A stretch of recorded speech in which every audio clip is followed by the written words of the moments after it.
contentos porque nosotros llevamos ya 40 y pico de años sirviendo al Señor, gracias a Dios a tiempo completo, y nos hemos acostumbrado a vivir con poco, con mucho, en fin, eso está ahí, ¿no? El Señor permitió que la casa que teníamos alquilada la compraran unos chinos, curioso, ¿no? Pero la compraron unos chinos y el dueño nos dijo que nos daba 2 meses para marcharnos porque ya había vendido la casa. Nosotros dijimos, vale, pues estupendo.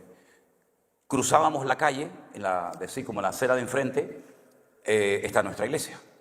Decidimos en esos 2 meses, 2 meses y un día, estuvimos trabajando muchísimo, desde la mañana hasta la noche, y acondicionamos unas habitaciones, unos cuartos en la parte de arriba, en la planta de arriba, para hacer una cocina, unos baños, en fin, una vivienda lo suficientemente digna, ¿sí? Estuvimos 4 años y medio viviendo allí. Nos vino la pandemia encima. El día jueves de esa semana, Armando, que está aquí presente, que él es el responsable de subir todo a YouTube y a Facebook y editar los vídeos y todo eso, me dijo, si tenemos que cerrar la iglesia, me enciendes la computadora, lo llaman aquí, me enciendes el ordenador y yo desde casa puedo manejar las cámaras. Y yo le dije, eso fue antes del 15 de marzo del 2020, yo le dije, no creo que sea necesario cerrar la iglesia, eso es un disparate, ¿cómo voy a cerrar la iglesia? ¿Estamos locos o qué? Digo, no vamos a cerrar la iglesia. Y más en España, con lo que cuesta ganar un alma, como ahora que tiene gente, ahora la tiene que cerrar. Entonces, la cuestión está en que el sábado llegó la noticia de parte del gobierno de que efectivamente todas las iglesias tenían que cerrarse. Para mí fue un golpe tremendo, tremendo, porque jamás en mi vida me podía imaginar que iba a cerrar la iglesia. Pero como teníamos cultos los jueves y los domingos, y además, para gloria de Dios, vivíamos dentro de la iglesia, dijimos, bueno, pues vamos a hacer los cultos igual. Ahora, al día siguiente de la noticia de que teníamos que cerrar la iglesia, yo me puse de rodillas en la habitación que teníamos y le dije al Señor, Señor, dame sabiduría. Llevo 40 años pidiéndole sabiduría al Señor todos los días. Y le dije, Señor, ¿cómo puedo atender a la gente? Porque no pueden venir. Pero gracias al Señor, hoy en día existen redes sociales y métodos para poder alcanzar a la gente en cualquier parte del mundo en tiempo real.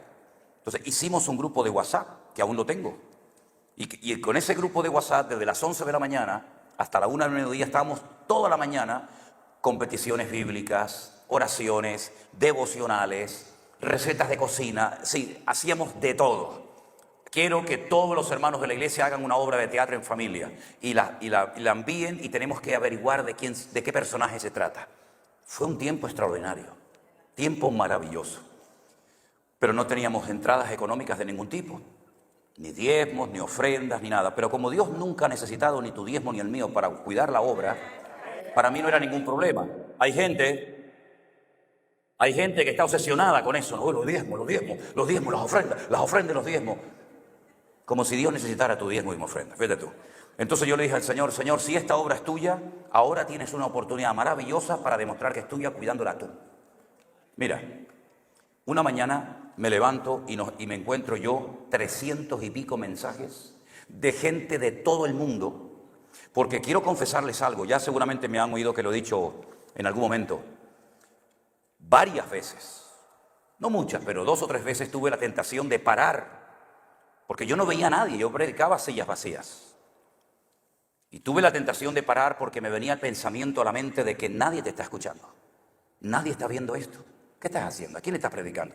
A mi mujer, que vivíamos allí juntos con mi hija pequeña, porque la mayor está casada y vive en otra zona. Pero a los pocos días me llegó un mensaje de una hermana que durante estos 2 últimos años nunca supe quién fue, pero ya sé quién fue.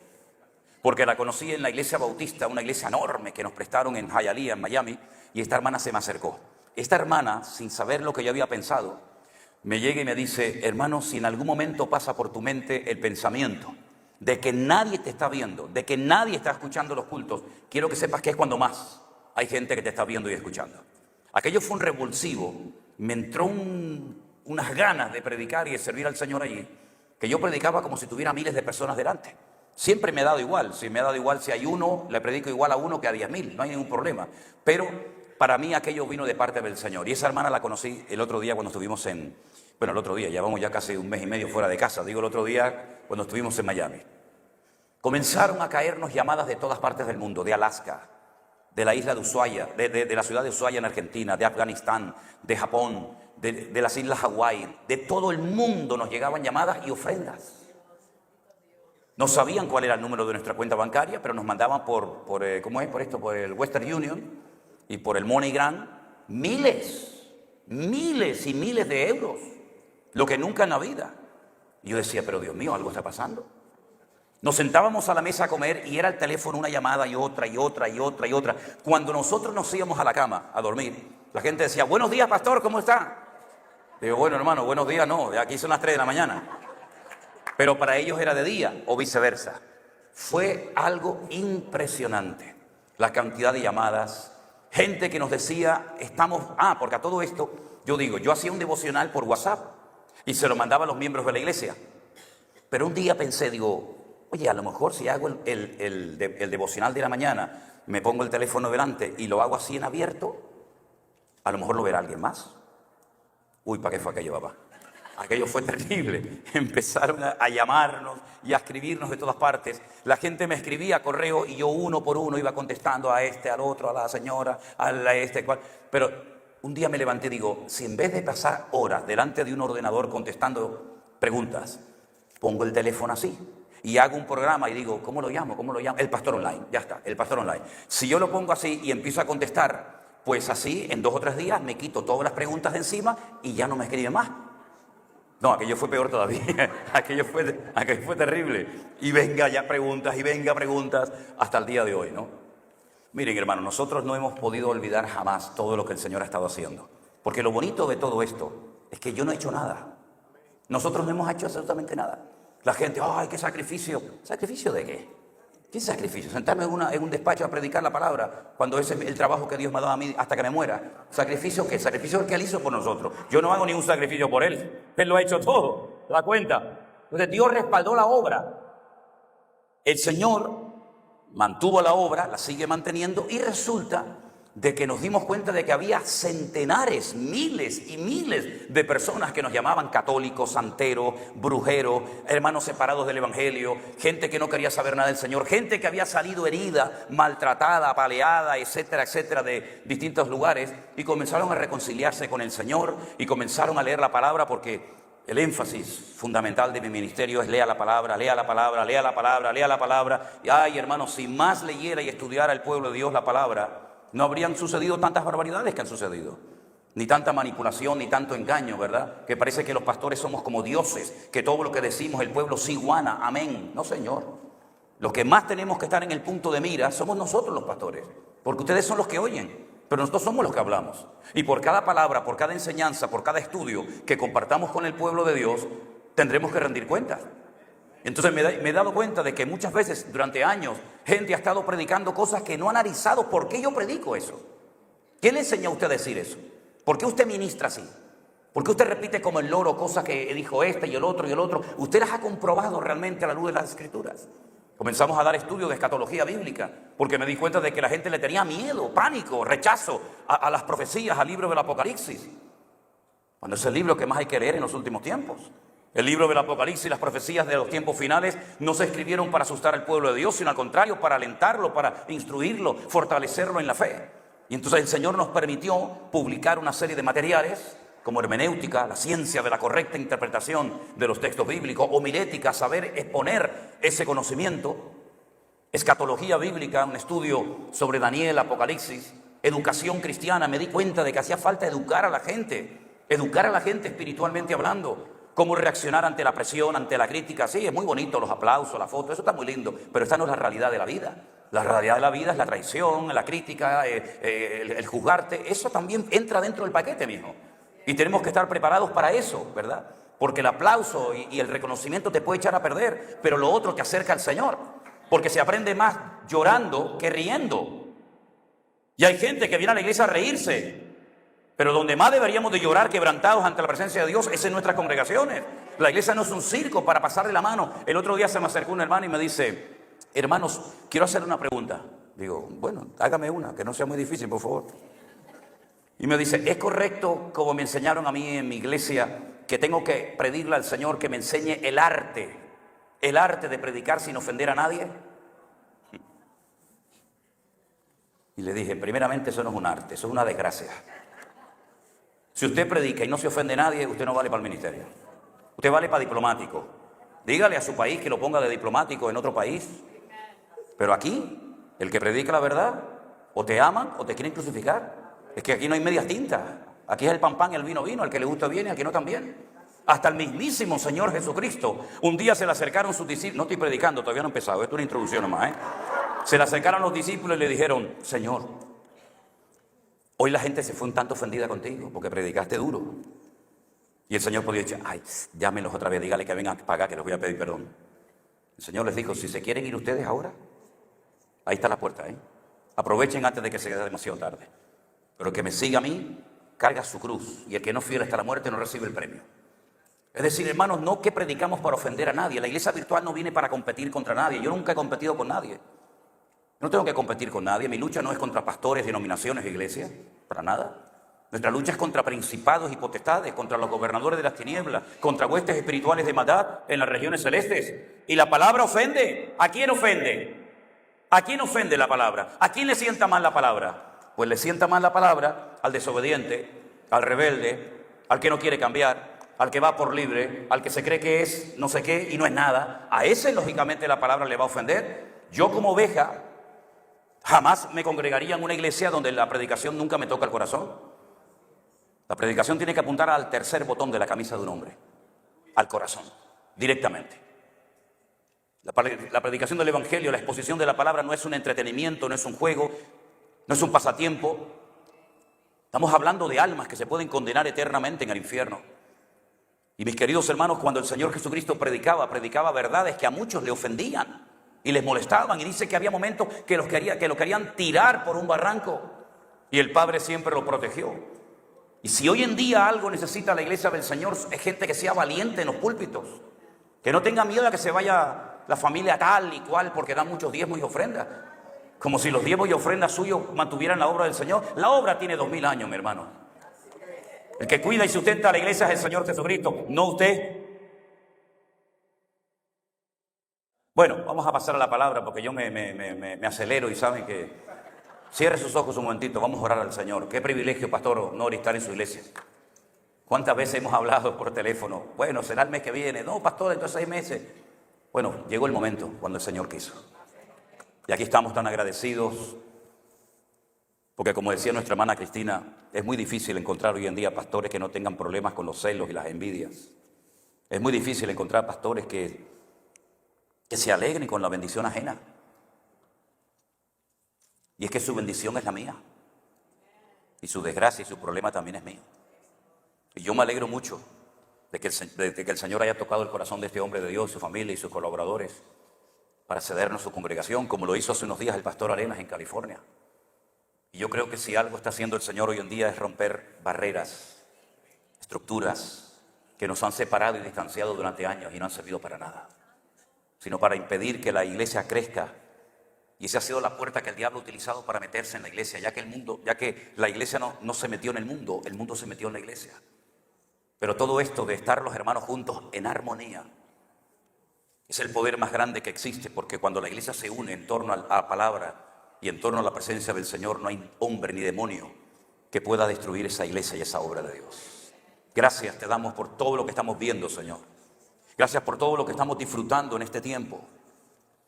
Gracias, Dios mío, porque se está cumpliendo lo que tu palabra dice, que llegaría el tiempo en la historia de tu amada iglesia que tú enviarías hambre y no de pan, y sed no de agua, sino de oír y recibir la palabra de Dios.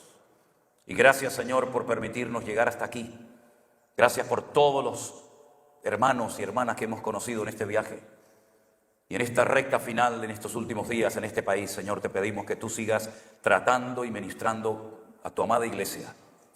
Y que tú hoy hables a nuestras vidas, porque tú sabes lo que nuestra vida necesita realmente. Ponemos todo en tus benditas manos, en el bendito nombre de Jesús. Amén. Si han traído su Biblia, mis queridos hermanos, y quieren seguir la lectura conmigo, en Romanos capítulo 5, este hermoso capítulo de esta profunda y maravillosa carta del apóstol Pablo, estaba dividido el capítulo 5 en 2 grandes sesiones.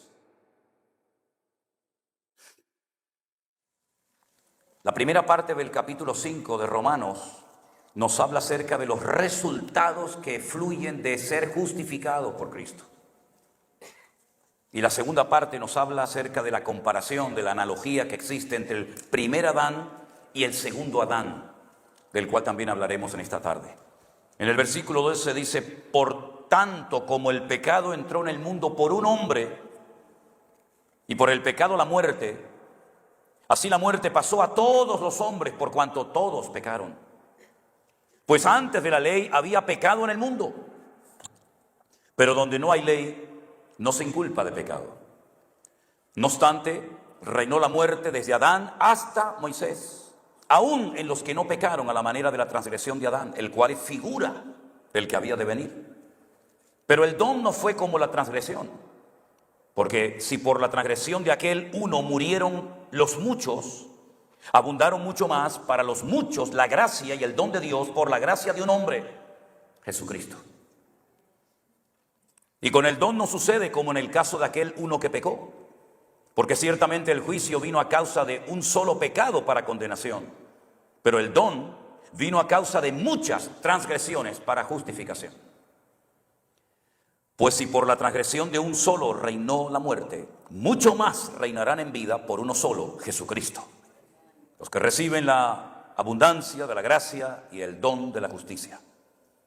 Así que por la transgresión de uno vino la condenación a todos los hombres.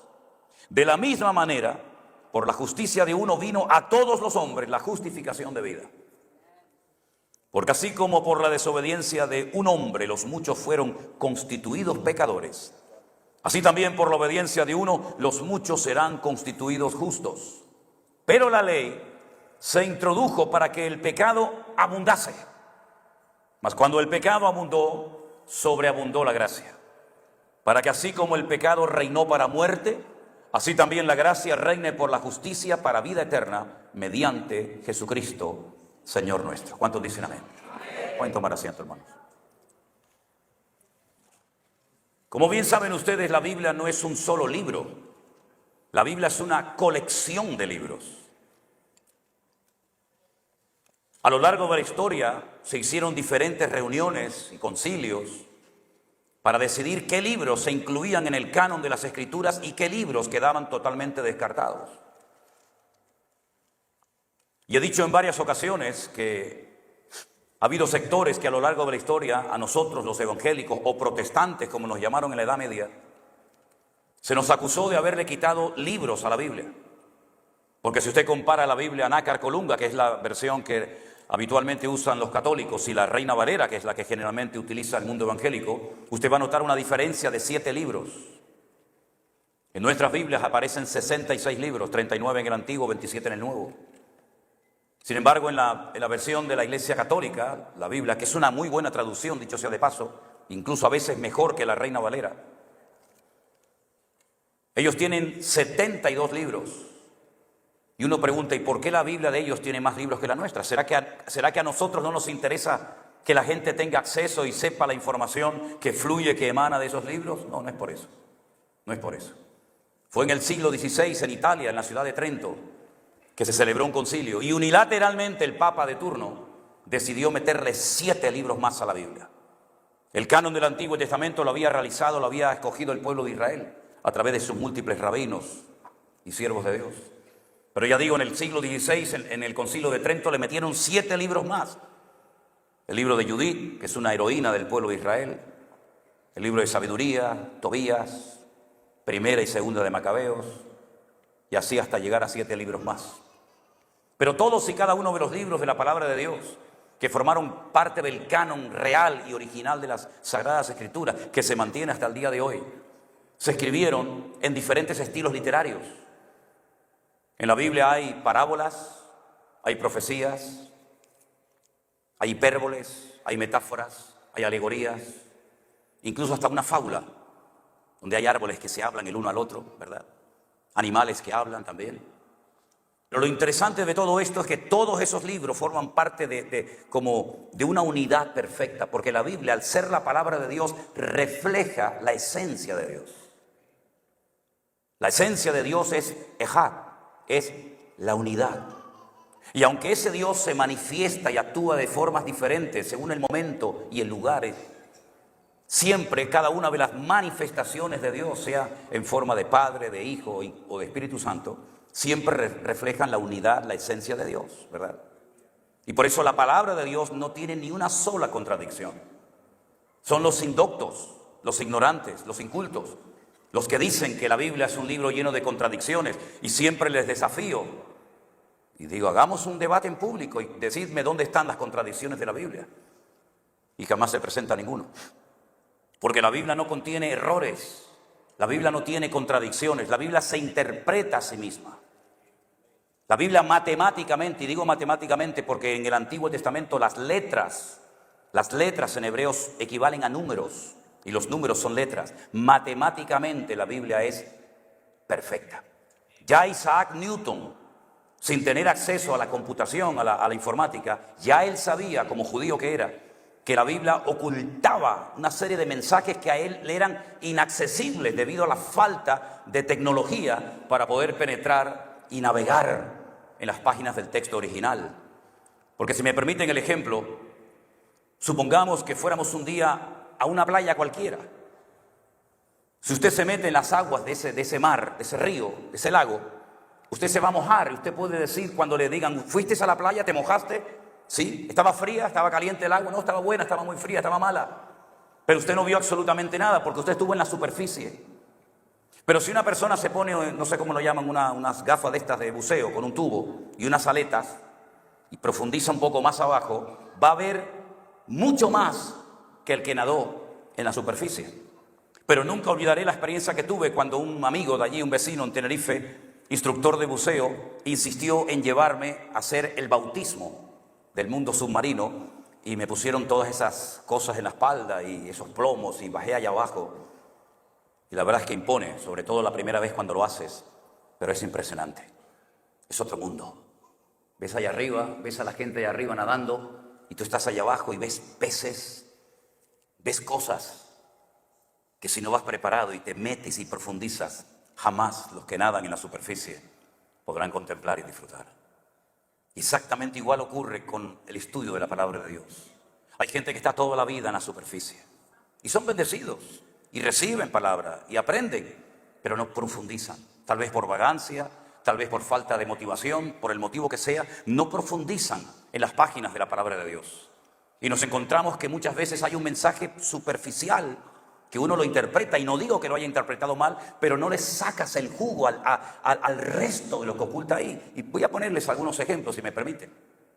¿Se acuerdan ustedes cuando, por ejemplo, el pueblo de Israel ya en la época de Josué logró entrar en la tierra prometida? ¿Se acuerdan?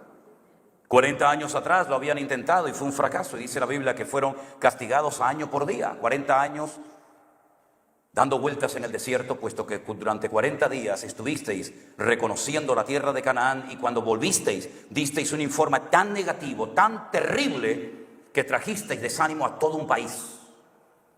Durante 40 días la familia de Israel estaban esperando el retorno no de los espías, porque no es la palabra espías la que aparece en el texto, sino la palabra exploradores. Hombres que fueron enviados a cara descubierta, no se tenían que ocultar, tenían que reconocer la tierra y venir después de un tiempo y decir, bueno, la tierra es así, asado, tiene agua, no tiene agua, es bonita, en fin, lo que sea. Y cuando ellos retornaron, la gente estaba esperándolo con ansia, con verdadera expectativa. Y entonces ellos dijeron, la tierra traga a sus moradores. Nosotros somos muy pequeños de estatura en comparación con esos gigantes. Éramos como pequeñas langostas. Las ciudades están amuralladas hasta el cielo. Y trajeron un informe tan negativo que dice la Escritura que toda la noche estuvieron llorando en las carpas, en las tiendas de campaña.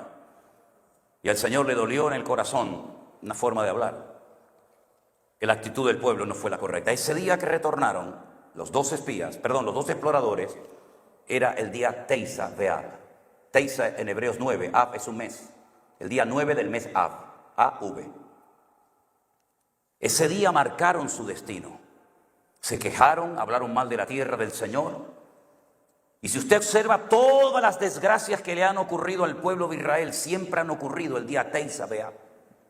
El día 9 del mes Ab, que a veces coincide en julio y a veces coincide en el mes de agosto. Cuando los españoles, Fernando, Isabel de Castilla y Fernando de Aragón, firmaron la expulsión de España y tuvieron que dejar todas las posesiones atrás, la firmaron el día Teis Beat. El día que Adolfo Hitler, junto con todos sus sátrapas, firmaron la solución final, el exterminio absoluto del pueblo de Israel, lo firmaron el día Teis Beat. El día de la destrucción del primer templo de Jerusalén por las tropas de Nabucodonosor fue el día Teis Beat. Y siglos más tarde, cuando Tito, el hijo del emperador Vespasiano de Roma, decidió arrasar y destruir el templo de Jerusalén, lo hizo el día Teis Beat. Y así podría darle una lista de docenas de acontecimientos terribles. Por eso cuando se acerca ese día, los judíos tiemblan. Porque ese día hablaron mal de la tierra y el Señor como que les dijo: llorasteis sin motivo, motivos os voy a dar a lo largo de la historia para que lloréis con razón. Marcaron su destino. Y cuando logran entrar por fin, una generación después, a la tierra prometida, solamente habían sobrevivido de aquellos que salieron de Egipto 2 personas, como usted sabe bien: Josué y Caleb.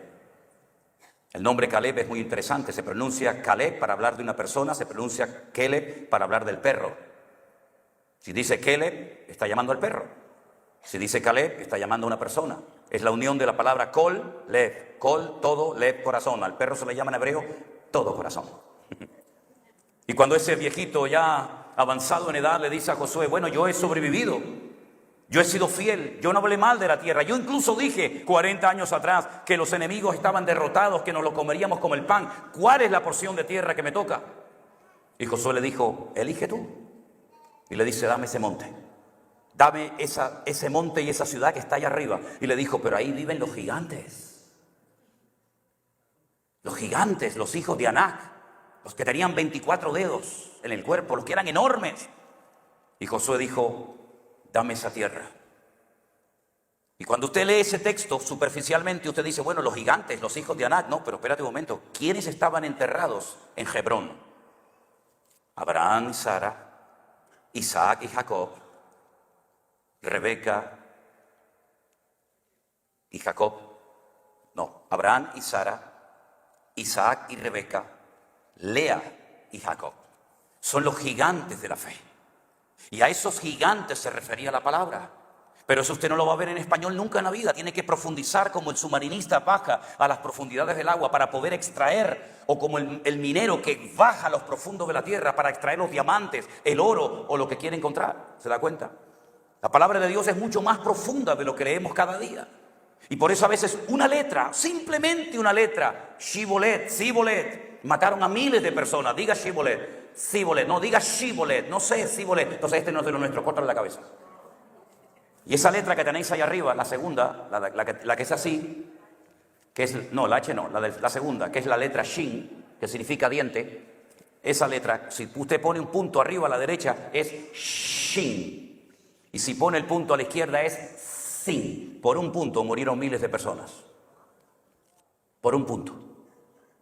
Es decir, no hay nada que sobre en la Biblia. Todo tiene una razón de ser. Esos nombres y nombres y nombres y nombres que aparecen, haga un estudio de lo que significa cada uno de esos nombres. Mire si se comportaron de acuerdo, en consonancia al significado de su nombre. Sí, la Biblia es un libro extraordinario, maravilloso. Y el apóstol Pablo, inspirado evidentemente por el Espíritu Santo, observó lo que hizo Adán y lo que hizo el Señor Jesús. Y trazó un paralelismo entre ellos. Y dijo: el primer Adán lo estropeó todo. Todo lo que se perdió en el primer Adán lo podemos recuperar en el segundo Adán, que es el Señor Jesús. El primer hombre, lo primero que recibe como parte del trato de Dios, del orden de Dios para su vida, es que le ponga nombre a los animales. Dios creó los animales, pero no les dio nombre. ¿Se lo vas a poner tú? Míralos, estúdialos, analízalos, mírales la esencia y conforme a lo que tú interpretes por la sabiduría que yo te he dado, le pones el nombre hasta el día de hoy. Todas y cada una de las estrellas que conocen los astrónomos, que las estudian en los centros científicos, todas tienen nombre en hebreo. Todas tienen un nombre en hebreo. Después le han puesto otro nombre científico, pero cada estrella tiene un nombre hebreo. Por eso aquellos que estaban en lejanas tierras interpretaron, leyeron las estrellas y dijeron: ha nacido el rey de los judíos. Porque su no estrella, sino su estrella, hemos visto en el oriente. De ahí después el diablo quiso utilizar ese arte, que ya no se usa hoy en día, para manipular la vida de la gente con los famosos signos del zodíaco, que es la peor cosa que usted se puede imaginar. ¿De qué signo eres? ¿A usted qué le importa qué signo soy? Eso no sirve para nada. Eso es todo mentira, es manipulación, es engaño. Es un papel que imprimen, ¿verdad?, por un programa informático, pero mañana con ese papel usted puede hacer lo que quiera. Pero la palabra de Dios es matemáticamente perfecta. El Señor le dice, Dios habiendo hablado de muchas formas y de muchas maneras a nuestros padres en los pasados por los profetas, en estos postreros días nos ha hablado por el Hijo. El texto dice en Hijo. Nos habló en Hijo. Se vistió, Dios se vistió de Hijo. Y habitó entre nosotros y vimos su gloria, gloria como del unigénito del Padre, ¿verdad? Ahora fíjense qué interesante, cuando Dios creó al hombre, le dijo que le tenía que poner nombre a las cosas. Y le puso nombre a todos los animales, incluso a los que estaban debajo del mar. ¿Y cómo lo hacía? Porque Adán era un ser perfecto, no tenía ningún tipo de limitación, era el reflejo de la gloria de Dios. Estaba creado a la imagen de Dios, no en cuanto a aspecto físico. Así como Dios es Padre, Hijo y Espíritu Santo, el hombre es espíritu, alma y cuerpo. El hombre era lo más parecido a Dios en cuanto a capacidades, no en cuanto a aspecto físico. Porque Dios no tiene cara, no tiene mano, no tiene ojos. Esos son antropomorfismos, es una figura literaria, ¿verdad?, que se emplea para dar a entender su omnisciencia, su omnipotencia, etcétera, etcétera, ¿verdad? Entonces cuando Adán terminó ese laborioso trabajo, poniéndole nombre a los pájaros, poniéndole nombre a los peces, poniéndole nombre a los mamíferos, se dio cuenta de que Dios había creado en parejas. Dios había creado el varón, la hembra, el macho y la hembra, pero a él no, a él lo creó solo. Y entonces dice que no se le encontró ayuda idónea para Adán. ¿Qué le parece? Y entonces Dios le dice, ven para acá. Y dice que lo anestesia, ¿no? Lo dejó dormido para que no opinara ni dijera, ¿le puedes quitar un poquito de allá y poner un poquito por allá? Si usted cállese la boca, quédese quieto ahí que yo sé lo que tengo que hacer. ¿Verdad? Y entonces cuando Dios llamó al hombre, a ese hombre lo llamó Adam. 3 letras, Aleph, Dalet, Men, Adam. La A, la Aleph, que no es la A, es una letra, es el número 1. Dam es sangre. El primer ser viviente, porque la sangre es la vida, que yo voy a soplar en él aliento de vida. Y lo llamó Adán porque hay 2 palabras en hebreo para hablar de tierra, Haaretz y Adama. Haaretz es la tierra en general, es toda la tierra, cualquier parte de la tierra es Haaretz. Pero Dios dijo, no voy a coger cualquier parte de la tierra, voy a tomar esta tierra en específica, y sacó así, y esta tierra se llama Adama. Y entonces de la Adama sacó un Adán. Pero no había pareja para él. Queda en un profundo letargo, entra en un sueño profundo, y cuando él se despierta y él ve a esa persona completamente diferente a él, él dice, eso lo sacaste de dentro de mí. Eso es huesos de mis huesos y eso es carne de mi carne. La Biblia no dice que Dios sacó a Eva de la costilla, en hebreo no dice eso. En hebreo dice que Dios hizo así y lo cortó. Y lo que cortó le dijo, toma, esto es lo que llevabas pegado a ti. Ahí lo tienes. Eso de la costilla no dice nada de eso en hebreo. Y entonces en ese momento había un hombre y una mujer, un varón y una varona. A él se le llamaba Adán, el primer ser viviente con el aliento divino, pero a ella no le puso nombre Dios. No le puso nombre, dijo varona. Tú eres el varón y ella es la varona. ¿Quién le puso nombre a la mujer? Se lo puso él, y después vais a ver el error terrible que cometió. No sé por qué se ríe. Aún no le he dado la aplicación. Cuando Dios le dijo al hombre, tú te llamarás Adán, pero tú eres varón, porque no hay 3 sexos, No hay 3. ¿Usted es varón o es hembra? Eso de que 3, antropomórfico, hermafrodita, que yo soy un hombre en el cuerpo de una mujer, eso son cuentos chinos, eso es todo mentira. Eso es todo mentira. Eso es lo que nos quieren enseñar esta gente. Pero eso no es bíblico. ¿Usted es un hombre o es una mujer? Si no le gusta, eso es problema suyo, pero usted es hombre o es mujer. Y en la palabra hombre, ish, y en la palabra varona, isha, está incluido el nombre de Dios. En la primera letra de ish, es la letra yod, esta que es así. Y en la última letra de Isha está la letra Hei, y usted junta la primera del hombre y la última de la mujer y forma el nombre Yah, que es Dios. Pero si yo quito a Dios del hombre y la mujer, la palabra ahora significa fuego y destrucción. ¿Qué es lo que pasa cuando Dios no está en una familia? Porque eso es lo que Dios hizo. Yo voy a estar, mi nombre va a estar. Cuando se junte un hombre con una mujer, yo estoy en medio. Pero si juntamos ish, hombre, no está Dios por ningún lado. Si juntamos isha, mujer, tampoco sale por ningún lado. Es que Dios es un Dios de orden, desde el principio hasta el último de los tiempos. Den un aplauso al Señor. Aleluya. Dios es bueno. Dios es bueno.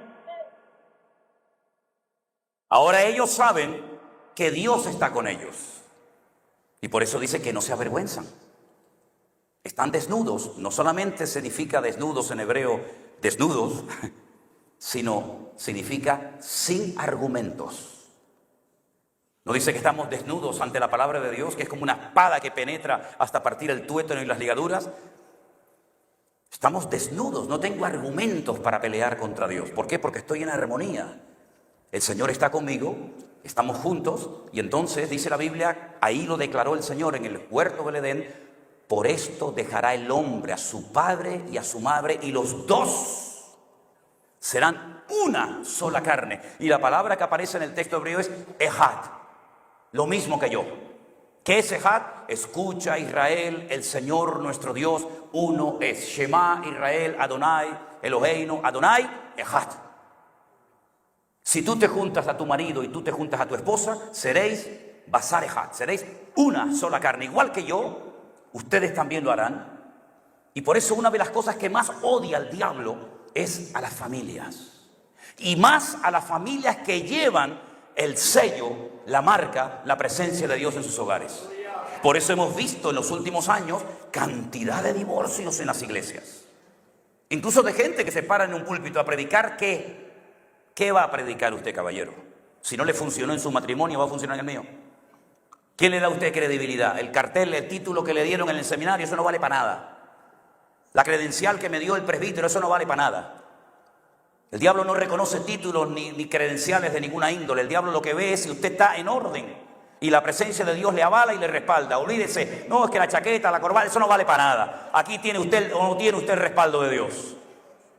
Entonces, mi querido hermano, cuando usted ve a Pablo que le está escribiendo a Timoteo, que es un pastor que está empezando en el ministerio, le dice: oye, si en la iglesia hay algún hombre, alguna persona que desee servir al Señor, pues buena obra desea. Pero espérate un momento. El obispo, requisito 1, hospedador. No dado al vino. Que no sea un neófito. Sobrio. Y le da una lista de 19 requisitos. Y uno que le dice es que tenga a sus hijos en sujeción. En otras palabras, demuestre usted que lo que usted predica le funciona en la casa y después se para aquí a decirle a la iglesia. Pero primeramente aplíquese usted en su casa. Al diácono, hospedador, no dado a mucho vino, marido de una sola mujer, sobrio, prudente, que tenga a sus hijos en sujeción. Porque el que no sabe gobernar su casa, ¿cómo pretende gobernar la iglesia del Señor? ¿Se da cuenta cómo el Señor le da una importancia tremenda a la familia? Hoy en día esto es un relajo. Ahora estoy con esta, ahora estoy con la otra. Oye, el pastor, no, ya no están juntos. ¿A qué no están juntos? No, ahora está con otra hermana. Y la otra mujer, no, ahora está con otro pastor. ¿Pero qué cosa es esta, muchacho? Esto es un relajo, esto es un circo. ¿Y después qué le vamos a decir al mundo? Pónganse primeramente ustedes en orden para después salir a las calles a decirle a la gente lo que tienen que hacer. ¿Se da cuenta? Entonces, cuando llega el momento, Adán y Eva ya tienen a Dios en su esencia, en su relación como marido y mujer. Perfecto. Pero hay un momento en el que se produce un distanciamiento entre él y ella. Porque el día que Satanás tentó a Eva, a la mujer, ¿dónde estaba el hombre? ¿Cuántas personas han perdido el matrimonio por atender a los demás? ¿Dónde está su marido? No, está viajando a la India. No, está en Pakistán. No, está ganando almas en España. No, se fue a Europa. Sí, pero ¿y la mujer y los hijos? No, estoy atendiendo la obra del Señor. Pues el que cuida la viña ajena y descuida la suya, dice la Biblia que el que descuida de los suyos es peor que un incrédulo y ha negado la fe. Lo dice la palabra de Dios. Ay, amigo, Este hombre predica duro. Ya sabe, ahí está la puerta. Entonces, escúcheme bien, mire. Llegó Satanás aprovechando el vacío, la ausencia del cabeza. Bueno, las hermanas aplaudieron, pero espera, esto va para ti ahora también. ¿Cuántas mujeres están todo el santo día metidas en la iglesia y olvidaron a su marido inconverso? No, es que es un hijo del diablo, pues no te hubieras casado con él. Ahora es un hijo del diablo. Antes era el amor de tu vida, ahora es el hijo del diablo. El hijo del diablo, pero pones la mano para que te dé el sueldo todos los meses. Pues si es hijo del diablo, no cojas nada. ¿Cuántas mujeres han perdido su matrimonio? No, tengo una reunión de mujeres, tengo una reunión de oración, no tengo un culto en no sé qué sitio, no, soy maestra con dominical, y el marido en la casa allí con un guanajo allí sentado. Y dice, ¿a dónde vas, cariño? No, me tengo que ir a la iglesia porque tenemos culto de oración. Ahora a las 10 de la noche, es una vigilia, hermano, una vigilia. Tú no entiendes porque eres un hijo del diablo. No, bueno. Al final, ¿qué hace el marido? Pues busca fuera lo que no le dan en casa. No es una justificación, pero ¿cuántas veces por atender a los demás pierdes al que está contigo en la cama durmiendo? Eso le pasó a Adán. ¿Dónde estaba Adán? No sé, estaría comiéndose por ahí un melocotón, una mandarina, yo no sé lo que estaba haciendo, pero la cuestión está que Satanás dice, ahora es la mía. Porque él se mueve en el desorden, en el vacío. No dice la Biblia, en el principio estaba la tierra en desorden, en tiniebla, ¿verdad? Ahí es donde el diablo se mueve. Y entonces llega Satanás y tienta a Eva. Oye, Satanás solamente, ¿tú te has dado cuenta de este detalle?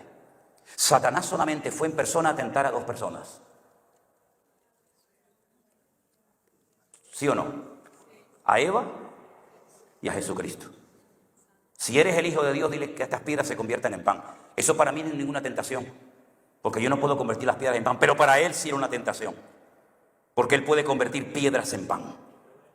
Ya solamente con la forma como lo tienta, ya está reconociendo el diablo a quien tiene delante. ¿Qué te parece? Así que te salió el tiro por la culata, amigo. Y entonces hace tentar a Eva, la tienta, le cambia, le manipula. No pierda el tiempo. Hay gente que está todo el día viendo al diablo por todos lados. Y yo veo a mi Señor Jesucristo por todas partes. No, es que Dios lo que pasa es que no quiere que le hagan sombra. Dios no quiere que le hagan la competencia, sino que Él sabe que el día que ustedes coman se te abrirán los ojos y serás como Él. Esa es la gran mentira de los mormones, que le dicen a la gente que ahora son hombres, pero que si se portan bien llegarán a ser dioses. Eso ya viene de la mitología griega, eso es más viejo que la toferina. Entonces, ¿saben lo que pasa? Que Eva le creyó al diablo, le abrió la puerta, le dedicó tiempo, se puso a conversar. Mira, para pecar tienes que tener tiempo libre. Si tú no quieres pecar, si tú no quieres entrar en desánimo, estás siempre activo en las cosas del Señor. Es que yo no tengo tiempo para pecar, ¿por qué? Pues estoy ocupado en las cosas del Señor. Yo no tengo tiempo para el desánimo, ¿por qué? Porque no tengo tiempo para eso.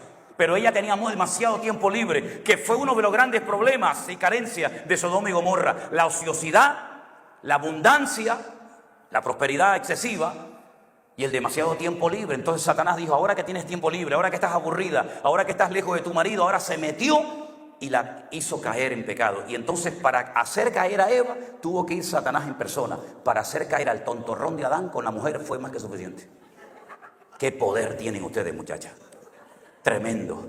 Y entonces resulta que te das cuenta de que fue Adán el que le puso el nombre a su mujer. Dios le había dicho, ella es Isha, es varona, y tú eres Adán, que eres un Ish, eres un hombre. Pero ahora resulta de que llega la palabra en el capítulo 3 de Génesis, versículo 20, y dice, y llamó Adán el nombre de su mujer Eva, por cuanto ella era madre de todos los vivientes. Madre de todos los vivientes, y no había tenido ni uno. Pero ya está diciendo que va a ser madre. Por eso cuando dice en hebreo, madre de todos los vivientes, en hebreo dice, em kol hay. Em, madre, kol de todo, hay, de todo viviente. Ahí el diablo le vino un dato. Va a ser madre de todos los vivientes. Luego van a haber más, no solamente Adán y Eva, van a haber más. Primer dato que ya le soltó al otro sin necesidad. Segundo, llamó Adán el nombre de su mujer Eva. En hebreo el nombre para Eva es Jayá. Jayá. No dice Eva, dice Jayá. 3 letras, la Hei, la Yod La G, la Yod y la Hei. ¿Saben lo que significa la primera letra del nombre Hayá, o mal traducido por Eva? Het, ¿saben lo que significa? Pecado. Ya le marcó que le va a dar lugar al pecado. Y estamos en un momento muy importante donde vemos en el Génesis que está Dios por un lado, está la mujer por otro, está Adán por otro y está Satanás por otro. Y ya le ha llegado la información a Satanás de que va a ser madre, pero va a engendrar con pecado a los próximos seres vivientes.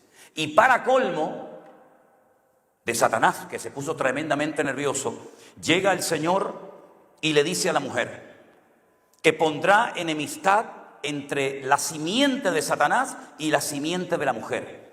La simiente de Satanás, un heredero de Satanás, va a tener la capacidad de herir en el calcañar, en el tobillo, a un descendiente de la mujer. Pero un descendiente de la mujer va a herir en la cabeza a Satanás. Y ahí es la primera profecía mesiánica de toda la Biblia. Satanás, que no lo sabe todo, ¿qué más quisiera él? Satanás no lo sabe todo, ¿sabían eso, verdad?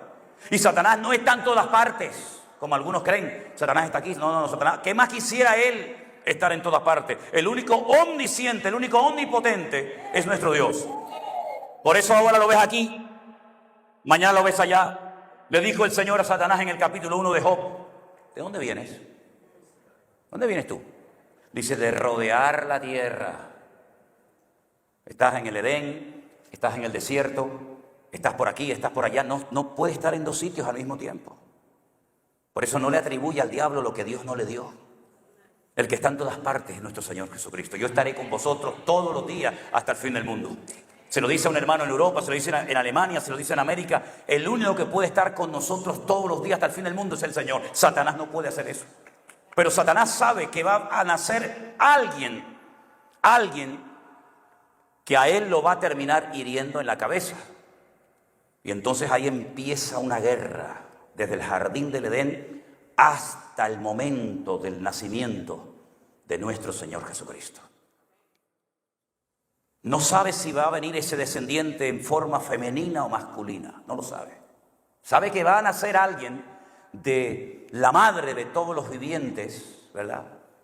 Pero no sabe cuándo, ni dónde, ni cómo se llama, si es hombre, si es mujer. Pero va pasando la historia. Y como Satanás no tiene toda la información, salvo la que Dios permita que él tenga, resulta de que se da cuenta de que esta gente es expulsada del jardín del Edén, pierden la comunión con el Señor, ya no tienen línea directa, sino que ahora tienen que derramar sangre de animales sobre altares, prenderle fuego y de esa manera más o menos tener comunión con el Creador.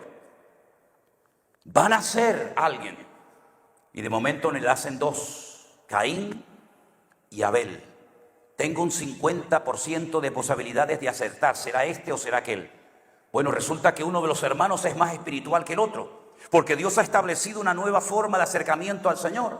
Y resulta que todos la conocen perfectamente, y entonces Abel lo que hace es que lleva animales a la presencia del Señor, derrama la sangre de los animales, pero su hermano Caín, que es un desobediente y un arrogante y soberbio, él no quiere sujetarse al diseño divino y entonces viene también a la presencia de Dios. No es un ateo, pero es un desobediente y le trae al Señor productos de la tierra. Entonces Satanás se da cuenta que Dios siempre va a utilizar al obediente, no al rebelde, y entonces le pone en el corazón a Caín que mate a su hermano Abel. Y lo mató. Y es la primera vez en la vida que la tierra se abre para tragar y beber sangre. Entonces llega un momento en el que Dios vuelve a hablar otra vez y le dice a Caín: Caín, ¿dónde está tu hermano Abel? Lo confronta. Y Caín le dice: ¿soy yo acaso guarda de mi hermano? Y Dios le dice: la voz de la sangre de tu hermano Abel ha llegado a mi presencia. Esa sangre emite un sonido. La voz de esa sangre ha llegado a mis oídos y serás errante hasta el día de tu muerte. Y lo echa de su presencia.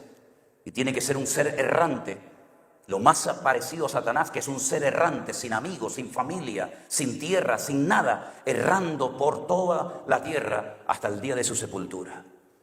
Y entonces Dios sigue el rastro, porque Caín no puede ser el elegido por el Señor, porque ya Dios lo ha desechado. Abel tampoco, porque acaba de morir. Satanás sigue buscando el rastro, como esos perros sabuesos, ¿verdad? Oliendo, olfateando, oteando el horizonte, diciendo, pero ¿dónde está el que me va a herir? Y resulta que por ahí oye a Dios otra vez que habla, y habla con un hombre que se encuentra en lejanas tierras, y le dice, Abraham.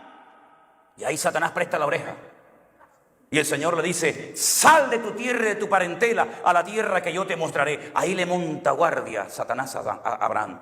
Dice, algo Dios va a hacer con este hombre, porque si no, ¿para qué lo llama? ¿Para qué lo saca de su tierra? ¿Para qué tiene que dejar la casa, la fortuna, todo? ¿Para qué? Y ahí lo sigue y lo persigue. Y Abraham está casado.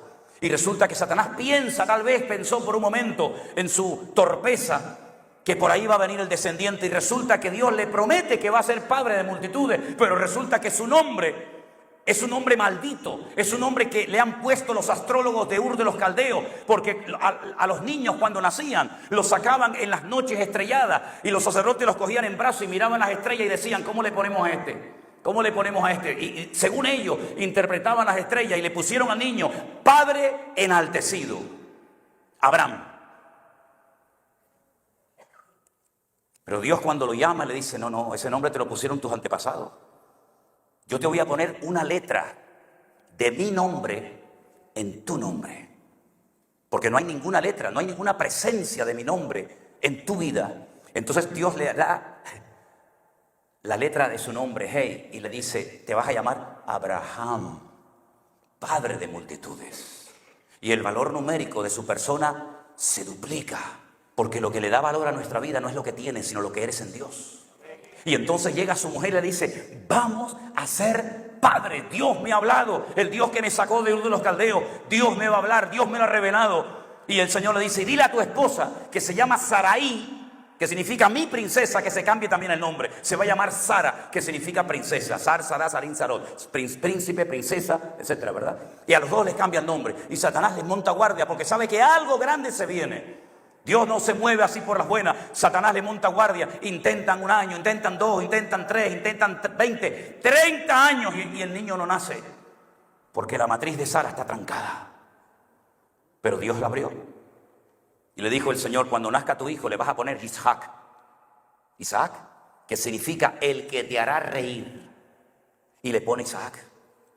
Y el diablo dice, se me escapó. Pero a los 40 años Abraham dice, ¿quién va a heredar todo esto? Tengo que buscar esposa para mi hijo. Y manda a su hombre de confianza a Eliezer a lejanas tierras. Y le dice, no permitas nunca que mi hijo se junte con paganas, con inconversas, con idólatras. Y dice que le viene su esposa de camino y los dos, ¡pum!, se enamoraron, se vieron un amor a primera vista. Y entonces pasan los años, ya Satanás sabe por dónde van los tiros. Ya Satanás sabe, ya le cogió el rastro a la presa. Y entonces resulta que Isaac se casa con Rebeca y resulta que su mujer tiene el mismo problema que tuvo su madre con él. También está estéril. Pero dice que a Isaac, como ya sabía que Dios sanaba, porque ¿qué es lo que será? Lo mismo que fue. Lo dice Eclesiastés 1, ¿sí o no? ¿Qué es lo que Dios va a hacer? Pues mira para atrás. Y lo que Dios hizo allí es lo que va a hacer en el futuro. ¿Quieres conocer el futuro? Mira para atrás. ¿Quieres saber lo que Dios va a hacer? El pasado te lo refleja. Está invertido el orden. Y entonces Isaac dice que oró. Y Dios le abrió la matriz. Y en vez de 1, le nacieron 2. Porque dice la Biblia que la gloria postrera siempre será mayor que la primera. Primero 1, ahora 2. Jacob, espera. Jacob y Esaú. Y Satanás dice, ¿cuál de los dos será? Esaú, Tim Marín, de primer cucaramácara, fue. Este fue no. ¿Cómo es la cosa? ¿Quién salió primero? Esaú. ¿Quién sale segundo? Jacob. El que sale primero entró el último. Si yo tengo una botella y meto una piedra y encima de la piedra meto otra, la segunda sale primero que la primera. El primogénito es el que no salió primero. Salió el que no tenía que salir. Por eso el otro lo enganchó así. Lo enganchó. Y por eso él se llama Jacob, porque tiene un gancho. El gancho de Jacob lo enganchó. Y le dijo, no, me toca a mí. Y ahí hubo guerra. Y entonces había una guerra tan grande que la madre se va a orar y le dice, Señor, Dios mío, se están matando. Esto es una guerra aquí adentro, Dios mío, pero ¿esto qué cosa es? Y el Señor le dijo, que llevas 2 pueblos. 2 pueblos allá adentro. Y el mayor servirá al menor. Y entonces ella va y se lo dice a su marido, pero su marido, que perdió todos los sentidos, se quedó ciego, se quedó sin olfato, confundió el tacto. Resulta de que tienen que hacer una artimaña y Jacob se lleva la bendición. Y resulta que se casa y tiene ahora 12. Más difícil todavía para el diablo. Ahora se me escapó. ¿Y ahora cuál de los 12 es? Y en el lecho de la muerte, Jacob dice, vengan que les voy a profetizar lo que va a pasar con vuestras vidas en el futuro. Y coge a uno, coge a Leví y a Simón, le dijo, lo que ustedes hicieron en Siquén, mi alma no estaba allí. Nosotros le prometimos salvar la vida a los hombres de Siquén y ustedes a mis espaldas subieron y hirieron a todos los hombres cuando habían sido circuncidados, lo cual quiere decir que se habían convertido. Y ustedes los asesinaron a todos. Yo no tengo nada que ver con ustedes. Y coge a uno y le dice una cosa y le dice una otra. Y coge a Judá y le dice, ven para acá, Judá. No es el primogénito, coge a Judá y le dice, tú llevarás el cetro de mando a mi pueblo Israel. Y todos te obedecerán y todos te seguirán a ti. Ahí tiene un dato importante el diablo. El diablo dice, es un varón de la tribu de Judá. Ya lo tengo. Ya lo tengo, ya no va a ser un levita, no va a ser un benjaminita, no va a ser uno de Aser, de Neftalí, ya sé que va a ser de la tribu de Judá, ya lo tengo localizado. ¡Wow! Tremendo.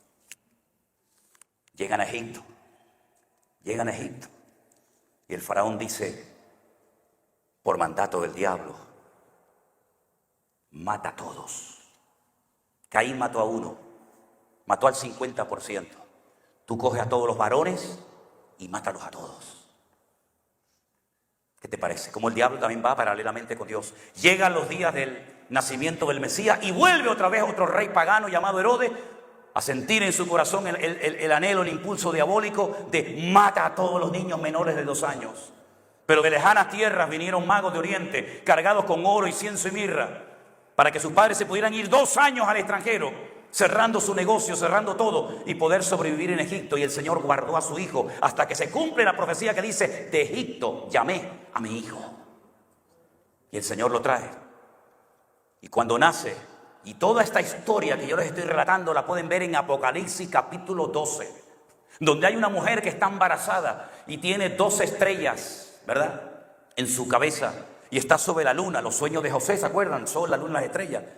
Y dice que está a punto de dar a luz y está el dragón. El dragón está buscando a quien devorar. Dice, porque ella va a dar a luz a uno que va a regir a todas las naciones de la tierra con vara de hierro. Y se refiere al nacimiento milagroso de nuestro Señor Jesucristo. Satanás, por un lado, tratando de obstaculizar la obra de Dios, pero por otro lado nació el Rey de Reyes y Señor de los Señores, porque la obra de Dios nadie la puede detener. Bendito sea Dios, aleluya. Dios nunca pierde ninguna batalla, aunque parezca que perdió. Y por si alguien llegara a pensar en su época, bueno, pero Señor, tú te vas a la gloria, aquí nos quedamos nosotros. Ahí están los romanos, allí están los griegos, por allí están enemigos que nos odian. Nosotros no tenemos internet, no tenemos barcos, no tenemos aviones, no tenemos emisoras de radio, no tenemos nada, Señor. Somos la escoria, la basura, los excrementos, como dice el texto griego del mundo. Nadie nos quiere. En un lugar nos pisotean, en otro sitio nos encarcelan, en otro sitio nos crucifican. Pero el Señor le dijo, pero yo estaré con vosotros todos los días hasta el fin del mundo. Y yo rogaré al Padre para que os envíe el Consolador, para que esté con vosotros para siempre. Y si tienen miedo, no se preocupen, recibiréis poder cuando haya venido sobre vosotros el Espíritu Santo. Y me seréis testigos en Jerusalén, Samaria, Judea y hasta lo último de la tierra. ¡Aleluya! Y por si fuera poco, por si esto fuera poco, y las puertas del infierno no prevalecerán nunca contra la iglesia verdadera del Señor. El diablo lo ha intentado, hermanos. Lean ustedes la historia de la iglesia desde que nace allí en Jerusalén hasta hoy en día aquí en América. Lean la historia. ¿Cuántos millones de hermanos nuestros han muerto? Y siguen muriendo, Es muy fácil ser cristiano aquí en América, con aire acondicionado y pantallas de televisión, sí. Pregúntale a nuestros hermanos en Irán, en Pakistán, en Corea del Norte, en China. Pregúntale a ellos. Como me dijo una vez a mí un hermano, ¿sabes cómo se saludan los hermanos en China? Aquí saludamos, ay hermano, ¿de qué iglesia eres? ¿De qué denominación eres? Son muchos en la iglesia. ¿Quién predicó el domingo? No, así no se saludan los hermanos en China.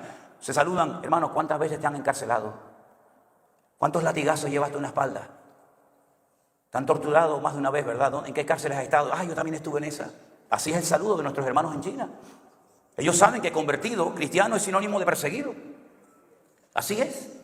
Nosotros cuando hace frío venimos a la iglesia o no venimos, o hace calor o venimos, ponemos las condiciones. Cuando no me gusta salto y me voy a la de enfrente y encima te ponen la alfombra roja y te reciben allí cuando de aquí saliste con el ramo entre las patas.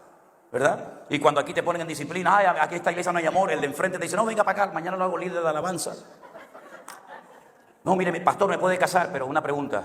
¿Usted ha ido ya con el juzgado? ¿Usted está casado legalmente? No, pastor, no lo puedo. ¿Por qué? Porque si me caso me quitan la paga. Ah, le quitan la paga si pone su vida en orden. Pues búscase a otro que lo case. Porque yo nunca he visto a justo desamparado ni su descendencia que mendigue pan. Así que si usted quiere servir al Señor tendrá que ponerse en orden. Y llega el de la esquina y dice, no pasa nada, pastor, venga, hermano, venga para acá. El pastor allí es muy duro. Venga para acá, yo lo caso. Y tú dices, pero ¿casado de qué? Esto es un simulacro, estos no están casados, están viviendo juntos. Porque para viajar por el mundo tiene que tener visa, tiene que tener pasaporte, tiene que tener papeles para demostrar que ese carro es suyo, para demostrar que esa casa es suya. Y resulta que para estar casado, no, Jehová mi pastor, nada me faltará. ¿Queremos vivir en orden en lo que nos conviene y en lo que no nos conviene? No. Mire, mi querido hermano, todo lo que Adán perdió por su mala cabeza y por su desobediencia y rebeldía, lo podemos recuperar en Cristo. Porque mire, déjeme que le diga algo. Adán era un ser inmortal.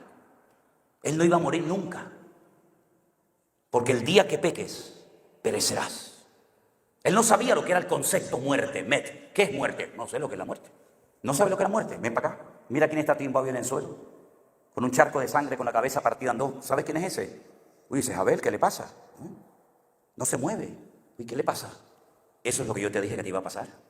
Eso es muerte. Ah, eso era la muerte. Eso es la muerte. Pero sabes que a ti por dentro te ha pasado lo mismo. Porque no solamente se muere de muerte. No solamente se muere porque me quitan la vida. También se muere cuando tu espíritu se desconecta de la fuente de la vida que es Dios. Y Pablo lo captó y dijo, Él os dio vida. Él os dio vida cuando estabais muertos en vuestros delitos y en vuestros pecados. Porque el pecador huele a muerte, dice la Biblia. Porque el pecador, aunque coma, respira, viaje, se tire por paracaídas y haga lo que quiera, espiritualmente hablando está muerto. Y por eso le dijo el Señor a Nicodemo allí bien tarde a la noche, Nicodemo, tú eres principal entre los judíos y no entiendes el concepto que te acabo de decir. El que no nace de nuevo no puede entrar ni ver el reino de Dios. Es nacer de nuevo. No es que yo soy católico, como si usted es budista, eso no vale para nada. Usted es católico porque los españoles trajeron aquí la religión católica. Si hubieran venido los musulmanes, usted hoy sería musulmán. Sí, déjese de cuento. Vinieron unos señores de allá en las carabelas, la pinta de la niña de Santa María, con las espadas y con la Biblia. Y le dijeron, ¿qué hacemos contigo, Atahualpa Yupanqui? ¿Te vas a convertir? No. Siguiente. ¿Te vas a convertir? No. Siguiente. ¿Te vas a convertir? Sí, vese aquí. Vese, coja ahí agua. Ya tenemos un católico más. Venga, siguiente. Eso fue lo que hicieron los españoles. ¿Me va a decir usted a mí lo que es la historia de mi país? ¿Me lo va usted a decir a mí? Que se juntó el rey más terrible de la historia, como fue Felipe II, que vivía en el Escorial en Madrid, y se unió con el clero de la Iglesia Católica y dijo, mátenme a todos los que lean la Biblia en España. Córtenme la cabeza, crucifiquen, quemen, hagan lo que quieran, tienen carta blanca. Tienen todo el respaldo de la corona española a todos los protestantes. Váyanse a Inglaterra, y armó la Armada Invencible y hizo cientos de barcos para ir a Inglaterra a matar a los protestantes. Hicieron el ridículo, ¿verdad? Vayan a Holanda, vayan a los Países Bajos. Todo eso era de España, Italia, todo California. Medio Estados Unidos era de España, pero ¿a base de qué? A base de una religión corrupta que venía con la espada y encima si te mueres te quito todo y me lo llevo para España. ¿Por qué? Porque estaban allí en la miseria. ¿Por qué? Porque habían expulsado a los judíos, que eran los que manejaban el dinero, la plata. Y entonces los expulsaron a los judíos. ¿Y ahora cómo vivimos los reyes? ¿Cómo vivimos? Bueno, pues vamos a las Américas, nos traemos las cosas y además decimos que hemos evangelizado a un continente. Serán desgraciados estos. Terrible, esa es la historia. Esa es la verdadera historia. Y vaya usted a la Plaza de Colón, en el centro de Madrid, donde hay una bandera gigante de España. Y hay un museo que se llama Museo de los Tormentos de la Santa Inquisición. Y allí están los aparatos, cómo les tiraban el cuerpo y le arrancaban los brazos, las piernas, cómo torturaban a las mujeres, cómo le metían gatos vivos en los vientres a las mujeres. Eso fue lo que hizo esa religión pagana y perversa.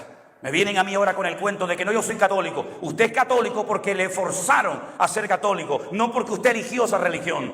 Cristo no es una religión. Cristo no viene a traer una presión sobre su vida. Él viene con amor. Él murió por usted en la cruz del Calvario. Y Él viene para darte vida y vida en abundancia. Bendito sea Dios. Bendito sea el Señor. Aleluya. Cristo no era católico. Cristo no era católico. Cristo nunca fue a misa, nunca comió la hostia, nunca comulgó, nunca hizo Padre Nuestro, nunca. Ni la señal de la cruz. ¿Se acuerda qué? Y por mi culpa, Dios te salve María. El Señor nunca hizo eso, nunca, jamás, nunca. Ay, el rosario, espérate, las bolitas, 10 bolitas, el Padre Nuestro, 4. Jesús no era católico. Sería María, tampoco, María no era católica, mijo. Y San José tampoco. Y no lo bautizaron de chiquito, no señor. ¿Por qué? Porque eran judíos. Y los judíos lo que hacen es que le cortan el prepucio al niño a los 8 días, lo circuncidan. La Iglesia Católica nació en el siglo V después de Cristo. Porque un emperador romano, un tal Constantino, dice que iba a la guerra. Y dice él, yo creo que le fue un reflejo que le dio. Y dice que vio una cruz en el cielo que dijo, por esta cruz vencerás. Y dice, ay, pues entonces perseguir a los cristianos, lo que voy a hacer es convertirme al cristianismo. ¿Y qué fue lo que hizo? En Italia empezó y convirtió todas las iglesias paganas de Roma en iglesias cristianas. Por eso los curas se visten así, como los sacerdotes de Babilonia. Y por eso llevan aquí una cosa así, porque eran los que adoraban al sol. Y por eso la hostia no es triangular, ni la hostia es redonda. ¿Y por qué la hacen así? Porque la levantaban los adoradores del sol y lleva 3 letras, que eran los 3 dioses de las divinidades babilónicas. Pues si es que eso es así. Esto es más claro que agua. Y el gorro de los obispos, ¿cómo es? Como la boca de un pez, así. El dios Dagón, donde pusieron el arca a los israelitas y que se cayó el dios Dagón delante de todo eso tiene una historia y tiene una explicación. Y entonces dijo, ¿esa estatua de quién es? No, esa es la diosa Artemisa o Diana de los Efesios. Vamos a hacer una cosa. Vamos a partir de hoy llamarla María. Y ahí empezó el culto a María. Le cambió el nombre de Diana de Artemisa y ahora es la Virgen María. ¿Qué te parece? Y su madre, que estaba loca como una cabra, Elena, se fue a Jerusalén. Elena, no, esto es historia. Mire, esto no está bien, yo se lo voy a contar la historia. Se fue a Jerusalén y llegó Santa Elena, fíjate, un demonio como terrible, pero Santa Elena. Llegó Elena y dijo, ¿y por qué hay tanta gente en este edificio? ¿Y esto qué es este edificio tan terrible? Y dice, no, esto lo levantaron los griegos, aquí adoraban a Júpiter, aquí han hecho sacrificios humanos. Así. Esto es un lugar de paganismo terrible. Dijo, a partir de ahora, aquí crucificaron y aquí resucitó el Señor Jesucristo. Así, ¿por qué? Porque lo digo yo, punto. Vete a Jerusalén y te vas a dar cuenta que hay miles y miles y miles de personas que encima de una lápida así de mármol se revuelcan ahí y llevan muñecos y camisas y los niños los pasan así. ¿Por qué? Porque hace 1500 y pico de años una señora dijo que allí había sido crucificado el Señor Jesucristo en el monte de la calavera. ¿Y la calavera dónde está? ¿Y el monte? No, pero el monte es un lugar importante, dijo ella. ¿Y la túnica con la que envolvieron a Jesús? Hay que adorar la túnica. ¿Y las sandalias? Uy, las sandalias del maestro, tráiganlas para acá. Y las espinas de la corona, tráiganlas para acá. Y los clavos de la cruz, tráiganlos para acá. Muchachos, y con todas las espinas y clavos y maderas que han sacado, podríamos hacer el arca Noé 30 veces más. Y en España, en la Catedral de Oviedo, hay un cáliz de oro que dice que tiene 3 gotas de leche de la Virgen María. Agárrate.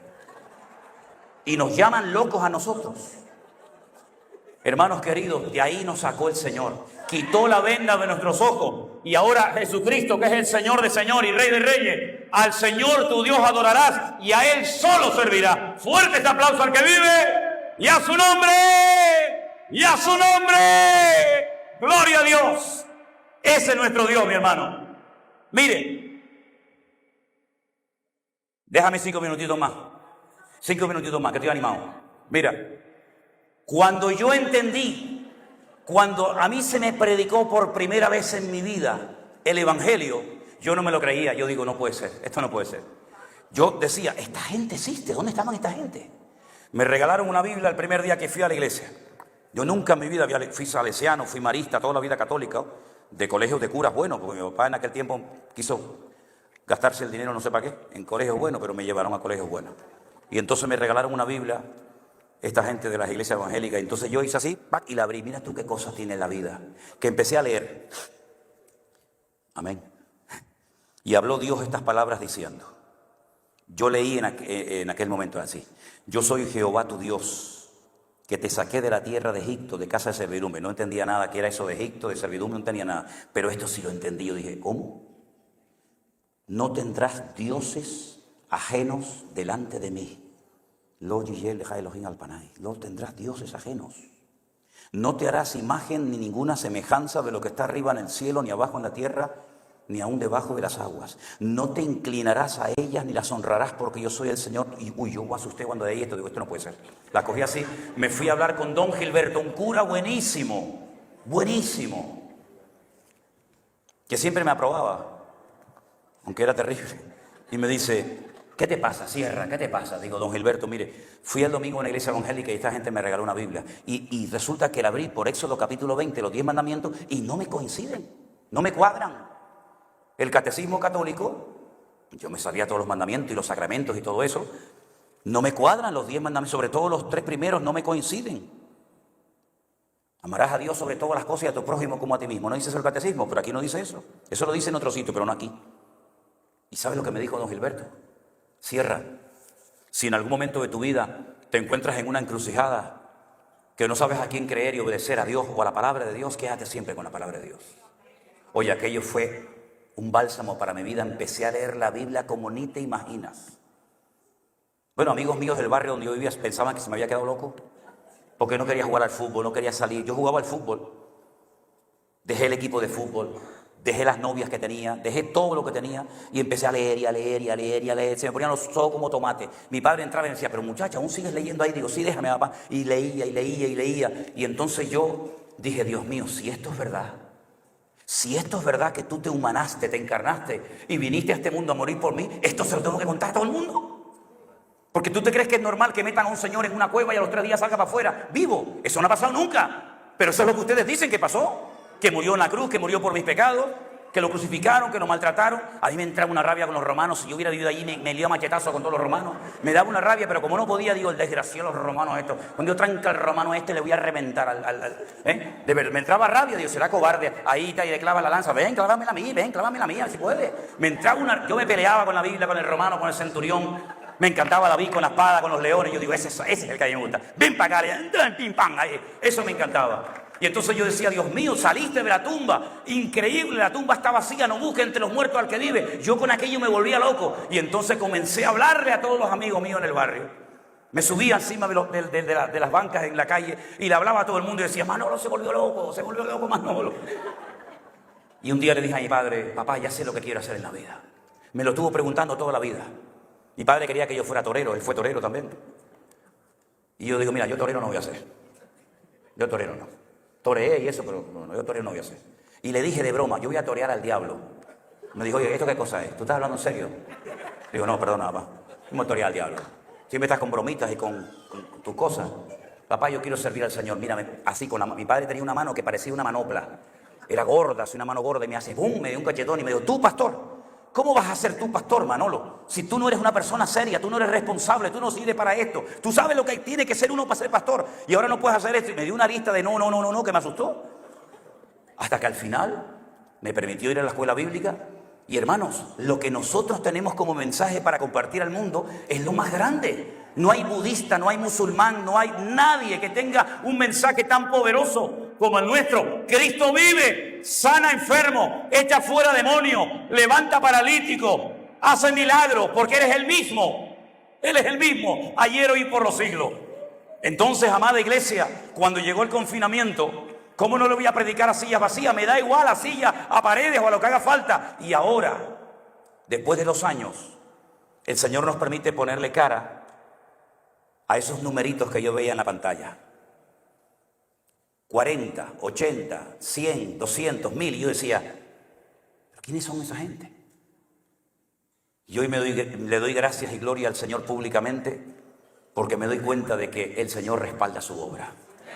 No estamos levantando un ministerio ni un hombre, no estamos levantando una denominación. Estoy haciéndole, si me permiten la expresión, publicidad y hablando de mi Señor. El que me sanó, porque Dios me sanó así. ¿Puedo contar mi testimonio brevemente? Durante toda mi vida, estoy a gusto, voy a ir para abajo. Mira, toda mi vida, desde que yo tengo uso de razón, desde chiquitito, a mí se me cerraba la nariz, hacía... Y me asfixiaba, era terrible. Entonces tenía que tener unos botitos de unas gotas. Me sé todas las marcas y colores.